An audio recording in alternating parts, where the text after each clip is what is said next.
नमस्कार। अपना दर्पण में आज बात करेंगे टीन एज बच्चों के जो विपरीत जेंडर के प्रति जो आकर्षण है, जिसे वो लोग कई बार इमोशन में प्रेम मान लेते हैं और पढ़ाई से उचाट हो जाता है उनका मन, तो उसे कैसे संभालें। अगर आप एक माँ हैं, पिता हैं, तो आपको ये ज़रूर ही सुनना चाहिए। अगर आपके टीनेज बच्चे हैं और आपको ये लगता है या उसने कहा आपसे या आपको ये लगता है उनके व्यवहार से कि कहीं ना कहीं बच्चा किसी इमोशन में या किसी ऐसे आकर्षण में फंसता जा रहा है, मोबाइल पे बहुत ज़्यादा समय व्यतीत करना या आप उसके हाव भाव से आपको ऐसा लगता है कि कहीं वो आकर्षण में फंस गया है या फंसती जा रही है और पढ़ाई से उसका मन हटता जा रहा है, तो आप सभी से मेरा निवेदन है कि कभी भी इस चीज़ को लेकर बच्चे को उलाहना न दें। सबसे पहले उनसे चर्चा करें और चर्चा इस तरह करें कि कहीं भी ये ना लगे कि आप उन्हें कुछ सिखा रहे हैं या आदेश कर रहे हैं या नीचा दिखाने की कोशिश कर रहे हैं। इस तरीके से अगर आप बात करेंगे तो हमेशा ही वो उसके मन में रह जाएगा और ये कभी भी नहीं निकल पाएगा। हमेशा ये याद रखें कि कभी एक बार भी ऐसे बोले गए वचन उसे हमेशा याद रहते हैं और कई बच्चे तो बहुत मन में इन बातों को रख लेते हैं और उसके बाद फिर वो हमेशा ही खुद भी परेशान होते रहते हैं और खुद को माफ़ नहीं कर पाते, आपको भी माफ़ नहीं कर पाते हैं कई बार। तो हमेशा याद रखिए कि एक बहुत सहज प्रक्रिया है। बल्कि कोशिश करें कि जब टीन एज में बच्चे आते हैं, आजकल तो वो समय पहले शायद 15-16 साल होता था, अब तो शायद 12-13 साल ही होने लगा है। कई बार मैं देखती हूँ छोटे बच्चों की ऐसी शिकायतें आती हैं कि 12-13 साल की उम्र है और इस तरीके से वो इमोशन में फंसते जा रहे हैं। तो हमेशा ये याद रखें कि उस उम्र से ही बच्चों से दोस्ती, मैंने कहा कि अब तो ये समय है कि 5 साल 6 साल की उम्र को ही बच्चे को ही आप अपना दोस्त बनाना शुरू कर दें। उसके साथ आप जितना समय बिताएंगे धीरे धीरे धीरे वो आपसे खुलने लगेगा और खुलने के बाद आपको लगता है कि एक सही उम्र अब आ गई है कि उसे समझ में आता है वो दोस्त, वो आपको छोड़कर जब ये साइन याद रखिए, ये सिग्नल है एक तरीके का कि जब बच्चा माता पिता को छोड़कर 8-9 वर्ष की उम्र के बाद 9-10-11 में दोस्तों की ओर ज़्यादा आकृष्ट हो रहा है, उसके जो दोस्त हैं वो उसे ज़्यादा उसके साथ समय बिता रहे हैं या वो उनके साथ ज़्यादा समय बिता रहा है, उनके साथ ज़्यादा खुश है आपको छोड़ के, तो ये मान लीजिए कि ये वो समय है कि वहाँ उसे बहुत अच्छे से ये समझा दिया जाए कि उसे किस किस तरीके के लोगों से दोस्ती करनी है। दूसरा, हमेशा ये बात बिल्कुल खुल के बताएं कि जैसे ही ये एज आती है आपको एक तरीके का आकर्षण हो सकता है। उसे जब आप बिल्कुल ही ये बता देंगे और उसे ये बताएं कि आकर्षण हो सकता है, लेकिन इससे तुम, मैं ये नहीं कहता या कहती, आप जो पेरेंट जो भी बात करें वो ये कहे कि मैं ये नहीं कहता कि तुम बात ही मत करो, किसी लड़की से बात ही नहीं करना या लड़के से बात नहीं करना है, ये कोई इलाज नहीं है। तैरना सीखना है तो पानी में ही पैर मत डालो चूंकि डूब जाओगे, ये हम कभी नहीं कह सकते। तैरना सीखना है तो संभल कर तैरना, ये हमें बताना होगा। तो आप जिन लोगों के साथ रोज उठते बैठते हैं स्कूल में कॉलेज में, आप उनसे कैसे दूर रह सकते हैं, कैसे बात किए बिना रह सकते हैं। तो बच्चों को ये सिखाएं कि इसे कैजुअली लें। जो भी लड़का लड़की सामने है उसे वो उस जेंडर का न मानकर कि सामने लड़की है या सामने लड़का है ये न मानकर एक सामान्य व्यक्ति माने। और अपने बच्चों को अगर आपको ऐसे संबंधों से रोकना है तो उन्हें छूट दें उनके बीच उठने बैठने की। अगर आप जितना रोकेंगे उतना ज़्यादा उनके प्रति आकर्षण बढ़ेगा। ये मेरा देखा हुआ है, सुना हुआ है, आजमाया हुआ है और यही सच है कि हम जितना जिस चीज़ से रोकेंगे उतना उसकी ओर वो आकृष्ट होंगे। इसलिए हमेशा बच्चों को स्वतंत्रता दें, नज़र रखें। स्वतंत्रता, उन्हें कभी ये नहीं लगना चाहिए कि आप उन पे नज़र रख रहे हैं, आप उन पे, लेकिन कम से कम 20 साल की उम्र तक, 20-21 की उम्र तक आपकी जिम्मेदारी है कि आप उन्हें देखते रहें कि वो न भटकें।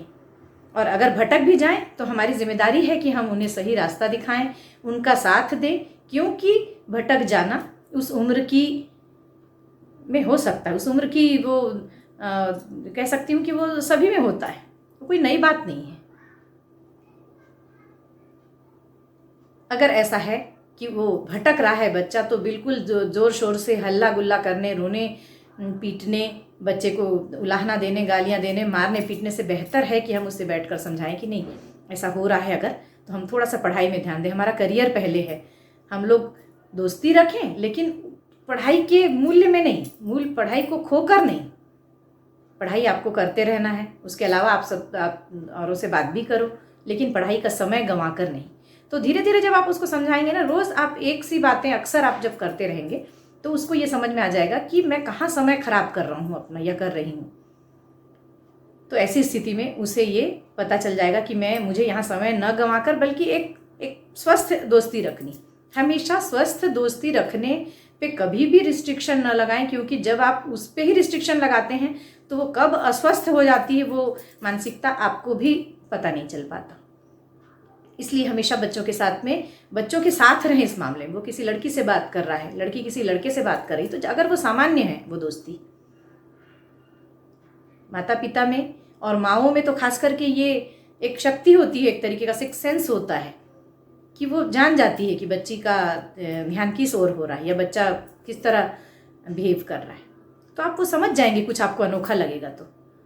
लेकिन अगर बच्चा इमोशन में भटक रहा है तो आप भी उसमें से वो ना बने कि वो तो एक ऐसे ही भटका हुआ है, इमोशन में पड़ा हुआ है, उस पर अगर आप भी कुछ गलत उसके साथ रिएक्ट करते हैं तो फिर बहुत ज़्यादा उसे संभालने में दिक्कत हो जाएगी। इसलिए हमेशा याद रखें, टीनेज बच्चों को बहुत दोस्ताना व्यवहार के साथ में ये बताएं कि ये जो विपरीत जेंडर हैं उनके साथ हमें बहुत ही सहज व्यवहार करना है। ऐसे नहीं कि वो कोई अलग है। जैसे लड़के लड़कों के साथ नॉर्मल और सहज रहते हैं, लड़कियां लड़कियों के साथ रहती हैं, उसी तरह आपको अपोजिट के साथ भी रहना है और उन्हें उनमें घुलने मिलने दें आपस में, ताकि उन्हें एक दूसरे के प्रति वो आकर्षण न रह जाए, एक सहजता रहे। और जब सहजता रहेगी तो उनके भटकने के चांसेस बहुत ही कम होंगे। और अगर भटक गए हों, फिर कहूँगी कि अगर भटक गए हों, हो सकता है, कोई बड़ी बात नहीं है और कोई उलाहना देने योग्य या कोई नफरत करने योग्य बात नहीं है कि किसी को किसी से प्रेम हो गया या आकर्षण है एक तरीके का या कोई भटक रहा है। बिल्कुल भी उलाहना देने की बात नहीं, यहाँ साथ देने की बात है। तो बच्चे को हमेशा ही ऐसे समय में कहें कि नहीं, ठीक है, तुम्हारा समय गलत था, जो हुआ सो हुआ, भूल जाओ और आगे बढ़ो, पढ़ाई करो, करियर की ओर सोचो, और दोस्त जो तुम्हारे हैं उनमें घुलने की कोशिश करो, कुछ हॉबी अपनाओ, परिवार के साथ बिताओ, घूमो फिरो, संगीत सुनो, कोई हॉबी ऐसी अपनाओ जो पॉजिटिविटी दे तुमको। तो जब ऐसे आप धीरे धीरे समझाएंगे, अपने साथ इन्वॉल्व करेंगे, अपने साथ बहुत सारी बातें करने के लिए जब उसको प्रेरित करेंगे तो धीरे धीरे वो खुलता जाएगा। और अगर इस तरीके का कोई भटकाव और उसके बाद का डिप्रेशन आ रहा है तो वो दूर होगा। बिल्कुल कोशिश करें कि ऐसी किसी स्थिति में माता पिता जो हैं वो एक दोस्त की तरह व्यवहार करके उसे इससे बाहर निकालें, न कि उसे अपराध बोध फील करवाएं कि नहीं, तुमसे गलती हो गई है और तुम ये कर रहे थे, वो कर रहे थे। बिल्कुल भी नहीं, उस घटना को छोड़ दें, भूल जाएं और उसे भी भूलने के लिए प्रेरित करें, क्योंकि भूल कर आगे बढ़ना ही सबसे बड़ी समझदारी। आप भी भूल जाएं और उसे भी बताएं कि आप भूल जाओ, जो हो गया, कोई गलती उससे हो गई तो भूल जाएं। जितनी जल्दी वो भूलेगा उतनी जल्दी वो आगे बढ़ेगा। बच्चों को कभी भी अपराध बोध फील मत करवाइए, इसलिए कि वो हमेशा ही उसमें घुटते रहेंगे और आपके साथ फिर वो वैसा व्यवहार जो घुल मिल कर करना चाहिए, आपसे जो बातें शेयर करना चाहिए, वो नहीं कर पाएंगे। तो आज बस इतना ही। बच्चों के साथ उनकी उन्नति में ही न रहें, बल्कि उनके भटकाव में भी उनके साथ रहें, क्योंकि वैसे समय में फिसलन में आपकी ज़्यादा ज़रूरत है कि आप उनकी उंगली पकड़ें, उन्हें सिखाएं। और कोई भी बात बच्चे से करने में कोई संकोच ना करें। लड़कियों को बताएं कि ये उम्र ऐसी है कि हो सकता है फिसलन हो सकता है भटकाव हो। पहले बताएंगे तो उसे याद रहेगा वो। और अगर हाथ से बात निकल गई है और उसके बाद भी आप बताते हैं तो कम से कम वो आगे के लिए सचेत रहेगा या रहेगी। तो हमेशा ध्यान दें, अपने बच्चों के साथ रहें, उनके मित्र बने। अगली बार मिलते हैं किसी नए विषय के साथ। नमस्कार।